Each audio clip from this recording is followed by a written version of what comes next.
सुप्रभात बच्चों। आज हमारा जो ये लेक्चर है ये हिंदी वर्णमाला पर रहेगा। इससे पहले हमने व्यवहारिक हिंदी की थी। तो अब हिंदी वर्णमाला में हम अपना प्रश्न अगला देखते हैं, वह वर्ण किसे कहते हैं। अब ये वर्ण किसे कहते हैं कि भाषा की सबसे छोटी इकाई वह ध्वनि जिसके टुकड़े नहीं किए जा सकते उसको हम वर्ण कहते हैं। अब ये हमें ध्यान रखना है कि जब वर्ण होता है जैसे क ख ग घ ये छोटी से छोटी इकाई नहीं, क्योंकि इसमें स्वर आ गया है। छोटी इकाई के जहाँ पर जो वर्ण है वो स्वर रहित होता है, तो वो छोटी इकाई। जैसे आपको पता कैसे चलेगा कि क के नीचे जब हलंत होगा, जो हल का निशान होता है वो यहाँ पर इसका अर्थ है कि उसमें स्वर नहीं है। जो हमारे वर्ण चिन्ह लिखे जाते हैं वो स्वर सहित लिखे जाते हैं, लेकिन जब वो स्वर रहित आते हैं तो उनका आधा स्वरूप हम इसको, जैसे पत्ता है, पत्ता में एक जो तय है वो आधा है, तय है, वो छोटी इकाई है। तो ए एक त ये क्या है, छोटी इकाई है। इसका मैं फ़ोटो आपको भेज दूंगी, नोट्स भेज दूंगी ग्रुप में, आप पढ़ लीजिएगा। अगला हमारा प्रश्न है, वर्ण का प्रयोग किन अर्थों में किया जाता है। अब वर्ण का प्रयोग हम दो अर्थों में करते हैं, ध्वनि और ध्वनि चिन्ह। अब जो वर्ण है उसका भाषिक रूप, लिखित रूप भी होता है और उसका मौखिक रूप, दोनों रूपों का ही प्रतीक होता है वो। और अगर हमें किसी भी भाषा का शुद्ध उच्चारण करना है, उसका शुद्ध लेखन करना है, तो वहाँ पर क्या वर्णों का अत्यधिक महत्व होता है। यानी वर्णों का होना बहुत ज़रूरी होता है किसी भी भाषा को लिखित रूप देने के लिए। तो इस तरह से वर्ण का प्रयोग क्या है, दो अर्थों में किया जाता है, ध्वनि और ध्वनि चिन्ह के रूप में।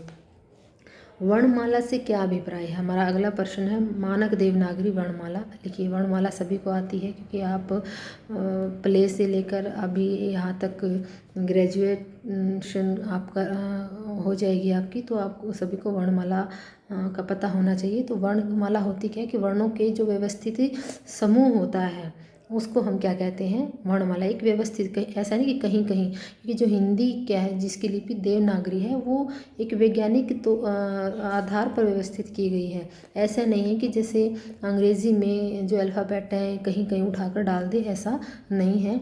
यहाँ पर हिंदी वर्णमाला है वो वैज्ञानिक तरीके से व्यवस्थित की गई है। तो पहले हमारे स्वर आते हैं उसमें, फिर हमारी मात्राएँ, जो हमारे स्वर हैं उनकी मात्राओं को जब हम शब्दों का निर्माण करते हैं, तो उन शब्दों का निर्माण करते वक्त जो शब्द बनता है और उसमें हम जब मात्राएं लगाते हैं तो ये स्वरों की मात्राएं ही होती हैं। फिर अनुस्वार आएगा है, फिर विसर्ग है, व्यंजन है, फिर हमारे गृहीत व्यंजन कौन से, यानी जो ग्रहण किए गए हैं दूसरे जो भाषा है, और संयुक्त व्यंजन कौन से हैं, यानी जो दो व्यंजनों से मिलकर बने हैं। पहला कि स्वर कितने हैं। एक तो ये ध्यान रखना, स्वर में बच्चे री को भी स्वर में ही लगा लेते हैं। री को हम मात्रा के रूप में ज़रूर प्रयोग करते हैं, जैसे ए, आ, ई, ए, ऐ, उ, ओ, औ, ये हमारे क्या हैं, स्वर है।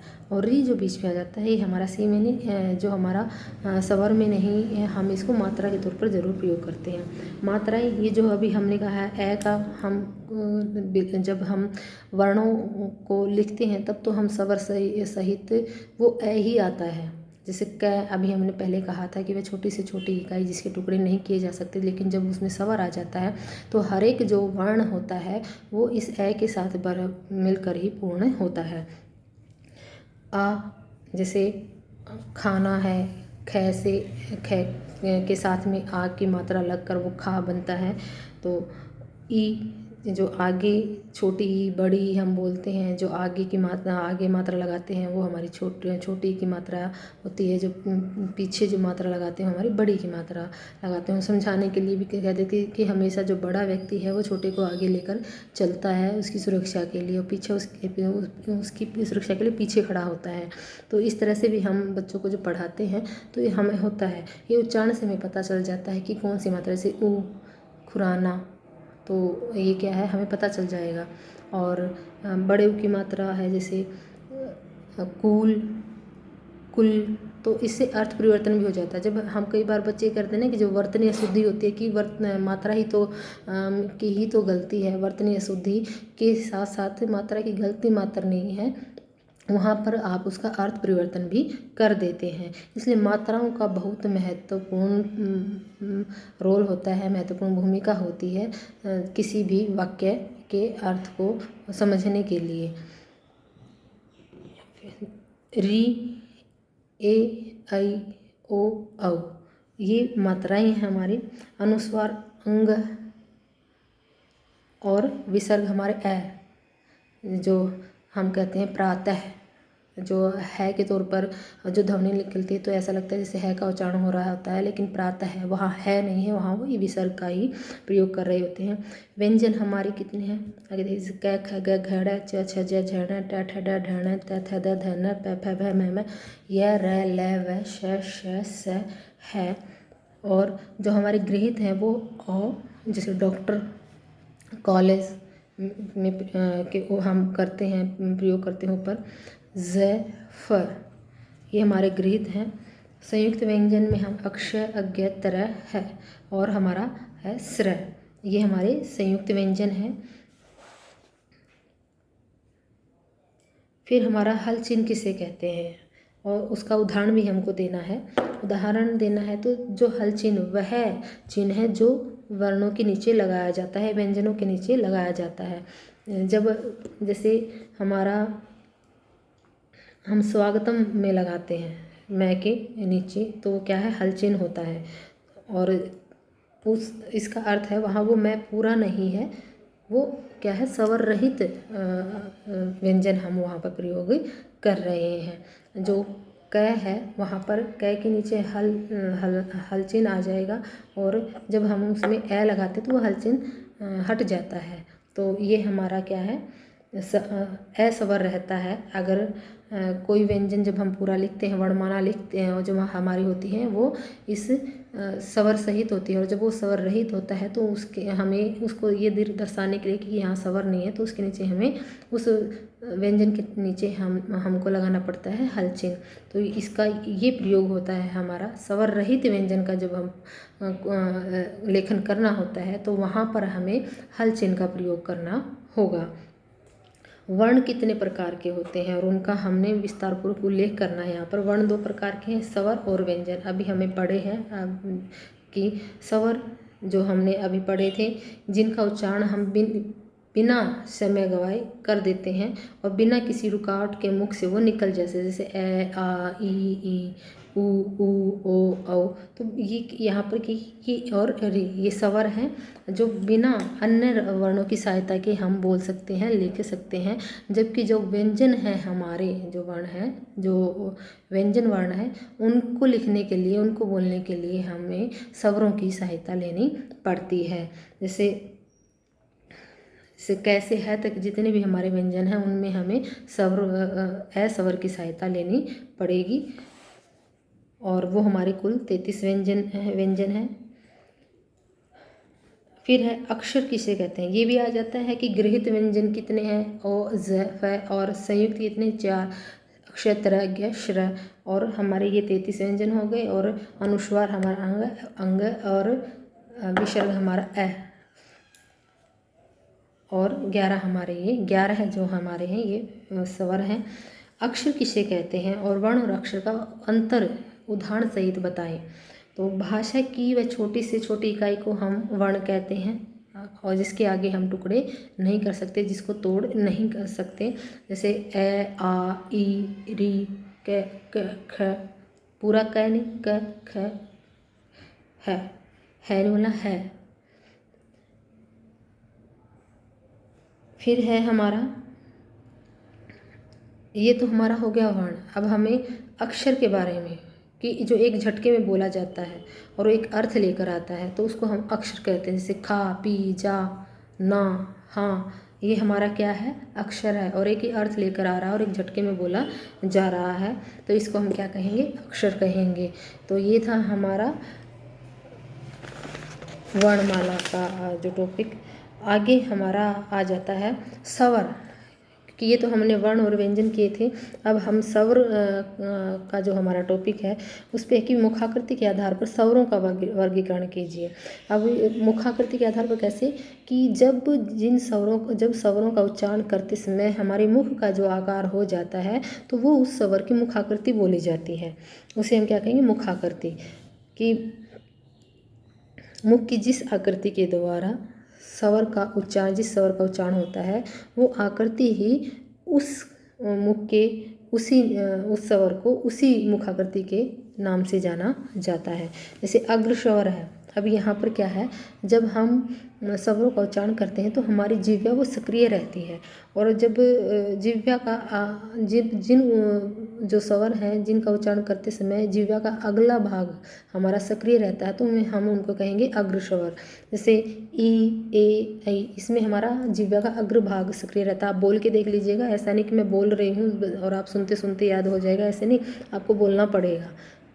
जब भी आप कोई स्वर बोले तो उस पर ध्यान दीजिए। जब आपके से पूछा जाए कि ये कौन से स्वर है तो आप बोलकर अपने आप ही इसका निर्धारण कर सकते हैं कि ये किस मुखाकृति के स्वर है। पश्च स्वर, जब जिह्वा का भाग जो पिछला भाग है वो सक्रिय रहता है उसको हम पश्च स्वर बोलते हैं। जैसे औ, ओ अपने आप ही पता चल जाता है। जैसे ऊ, अपने आप पता चल रहा है हमें, हमारा जिह्वा का जो सक्रिय भाग वो पिछला भाग है। ऊ, ओ, औ, और ओ वो भी क्या है, हमारा पश्च स्वर है। संवृत स्वर, संवृत यानी संकीर्ण, कम खुला हुआ, कि जिन स्वरों का उच्चारण करते समय हमारा जो मुख है वो कम खुलता है उसे हम कहते हैं संवृत स्वर। जैसे ई, उ, ई, उ बहुत कम खुल रहा है तो ये है संवृत स्वर। अर्ध संवृत की जिसमें मुख संवृत स्वर के जितना मुख हमारा संवृत स्वर का उच्चारण करते समय खुलता है उससे थोड़ा सा ज़्यादा खुलता है तो उसे हमें अर्ध संवृत स्वर कहते हैं। जैसे ए, ओ, तो इससे ये हमारा क्या हो गया, अर्ध संवृत, यानी संवृत स्वर में जितना मुख खुलता है उससे थोड़ा सा उसकी अपेक्षाकृत थोड़ा ज़्यादा खुलता है तो इसे हम कहेंगे अर्ध संवृत स्वर। ए और ओ। विवृत स्वर, जिसमें जिन स्वरों का उच्चारण करते समय हमारा मुख बहुत अधिक खुलता है उन्हें हम कहते हैं विवृत स्वर। जैसे आ, कितना ही खोल लो। अर्ध विवृत स्वर, विवृत स्वर से थोड़ा कम और जो हमारा अर्ध संवृत से थोड़ा सा ज़्यादा खुलता है तो उसे हम कहेंगे अर्ध विवृत स्वर। जैसे ए, ओ, जो हमारा कॉलेज डॉक्टर वाला जो ओ है वो वाला ओ नहीं, ओ, कॉलेज। तो अब आगे आ जाता है हमारा मात्रा के आधार पर स्वरों का वर्गीकरण करें। अब मात्राओं के आधार पर अगर हमें स्वरों का वर्गीकरण करना है तो इसमें हमें समय को देखना पड़ेगा कि जिन स्वरों का उच्चारण करते समय कम समय लगता है उन्हें हम क्या कहते हैं, जैसे हर्ष स्वर है, दीर्घ स्वर है। तो ये जो उच्चारण में लगने वाले समय को ही हम क्या कहते हैं, उच्चारण कहते हैं। और मात्रा के आधार पर हम स्वर के दो भेद करते हैं, हर्ष स्वर और दीर्घ स्वर, जो छोटी मात्रा वाले और बड़ी मात्रा वाले। ये ध्यान रख लेना, आप सबको पता है कौन से छोटी मात्रा है, कौन से हर्ष स्वर है, कौन से दीर्घ स्वर। जैसे ए, ई, उ और री, ये हमारे हर्ष स्वर हैं, बाकी हमारे दीर्घ स्वर। जैसे आ, ई, उ, ओ, औ, ये हमारे क्या हैं, दीर्घ स्वर हैं। और इन स्वरों में से जो ए और औ का उच्चारण किया, संध्याक्षर, ये इम्पोर्टेंट क्वेश्चन है, ये हमारा जीके का क्वेश्चन भी होता है कि संध्याक्षर स्वर कौन से हैं या संयुक्त स्वर कौन से हैं। तो ये हमारे हैं ऐ, औ, ए और ई से मिलकर बना है ऐ, और ए और उ से मिलकर औ। और जब बाद में ये और वह आए, जैसे भैया है, हमें थोड़ा उदाहरण के तौर पर समझा। जैसे भैया है, भैया बोलते हैं, ऊपर ऐ की मात्रा होते हैं, लेकिन जब हम बोलते हैं तो ई का उच्चारण अलग से होता है, भैया, ईया, ई अलग से उसका उच्चारण अलग से हो रहा होता है। नैया, ऐ की मात्रा है लेकिन नैया, न, ई, या। और जैसे कौवा है, कौवा बोलते हैं हम, लेकिन लिखने में हम क्या करते हैं, कै को औ की मात्रा और व और आ की मात्रा, कौवा लिखते हैं हौवा, लेकिन बोलने में ए उ और वा लिखा जाता है, बोला जाता है, और हौवा लिखा जाता है। है को औ की मात्रा और हमारा व को आ की मात्रा। तो इस प्रकार से जैसे मैल है शुद्ध स्वर की जैसे ए और जो हमारी ऐ और औ का उच्चारण जब जैसा लिखा जाता है वैसा ही बोला जाता है, उसे हम क्या, वो हमारा शुद्ध होता है। जैसे मैल है, मैल कैसा, औरत और कौन। तो फिर आगे जाता है हिंदी में दीर्घ स्वरों का क्या महत्व होता है, उदाहरण स्पष्ट कीजिए। अब कैसे महत्व होता है, जो ये दीर्घ स्वर हैं यानी जो मात्राएं होती हैं और जो दीर्घ स्वर हैं ये अर्थ में ही परिवर्तन कर देते हैं। जब शब्दों का निर्माण होता है और जब उनमें ये लगते हैं और नहीं लगते हैं तब अर्थ परिवर्तन हो जाता है। जैसे हर्ष स्वर है कल में, तो यानी जो आने वाला कल है, और उसके साथ में अगर आ की मात्रा लगा दें हम, काल बन जाएगा, यानी समय, युग, और एक तरह से मौत को भी हम बोलते हैं। जाति, छोटी की मात्रा लगी जाति तो कास्ट से आ जाता है जाति, यानी जाना, जाती हूँ। सूत है तो सूत से क्या होता है, पुत्र, और सूत धागा, और जाना दिशा की ओर, किसी और जाना, और यानी एक और, एंड के तौर पर जब हम एंड बोलते हैं, दो शब्दों के बीच में लगाते हैं एक, वो और हो गया। खल जो चारा होती है या भैंसों को डालते हैं वो वाला, खाल यानी जो स्किन के लिए हो जाता है। ये इस तरह से अर्थ परिवर्तन हो रहा है। खल खाल तो दीर्घ स्वर आ गया तो अर्थ परिवर्तन हो गया। खोल खौल, कम है फिर काम आ गया। तो इस तरह से जो दीर्घ स्वर हैं वो अर्थ में परिवर्तन कर देते हैं। जैसे अंग्रेजी का डॉक्टर है, कॉलेज है, बॉल है, इन शब्दों में आ और ओ की जो ध्वनियों के जो मध्यवर्ती दीर्घ स्वर हैं वो ओ का उच्चारण होता है वहाँ पर। और इन दीर्घ स्वरों से अगर इनको भिन्न लिखने व बोलने के कारण अब क्या है, इनका प्रचलन भी हो गया है, इनको हम अलग से लिखते हैं। होठों की आकृति पर अगर बात करते हैं स्वरों की तो वो दो प्रकार के होते हैं। अवृत्ताकार की, जिन स्वरों का उच्चारण करते समय जो होठों की होठ क्या है, वृत्ताकार न होकर फैल जाते हैं तो वो अवृत्ताकार होते हैं। और जिन स्वरों का उच्चारण करते समय होठ न फैलकर वो गोल हो जाते हैं तो उनको वृत्ताकार स्वर कहते हैं। जैसे अवृत्ताकार में ए आ ई ऐ, और वृत्ताकार में ऊ ओ औ, ये हमारे, और ओ, ये हमारे वृत्ताकार हैं। अनुनासिक और अनुस्वार का अर्थ बताते हैं, उनका अर्थ स्पष्ट कीजिए। ये क्या है, इन अनुनासिक और अनुस्वार का अर्थ बताना है और उनमें अंतर भी बताना है हमें। दो प्रकार का है जो स्वर हैं उनका उच्चारण दो प्रकार से होता है। एक तो मुख से, एक जब मुख यानी जिन स्वरों का उच्चारण हम केवल मुख से करते हैं, हवा का जो वायु है वो केवल मुख से निकलती है। और दूसरा मुख और नाक दोनों की सहायता से लेकर जिनका उच्चारण होता है। जो मुख से बोले जाते हैं वो तो निरअनुनासिक कहते हैं उनको। ये आते हैं क्वेश्चन।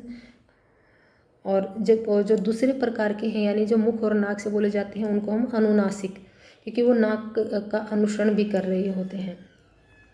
तो जैसे चंद्र बिंदु जिन पर आता है 5 आँख, तो यहाँ पर हमें मुख और नाक दोनों की सहायता लेनी पड़ रही है। लेकिन जब स्वर की मात्रा शिरोरेखा के ऊपर लगती है तो चंद्र बिंदु के स्थान पर केवल बिंदु आता है, जैसे मैं, हैं, तो ये अनुनासिक और अनुनासिक। अब अंतर हम थोड़े उदाहरण देख लेते हैं। असवार, अंसवार, आबाट, आबाट, इबिद, ईबिद, ई कहीं कहीं, अलग से पता चल रहा है। उंगली, एक तो उंगली और एक उगली, उगलती, उगलना। और उंगली जब ऊपर चंद्र बिंदु आ गया तो उंगली हो गया वो हमारे हाथ की उंगली।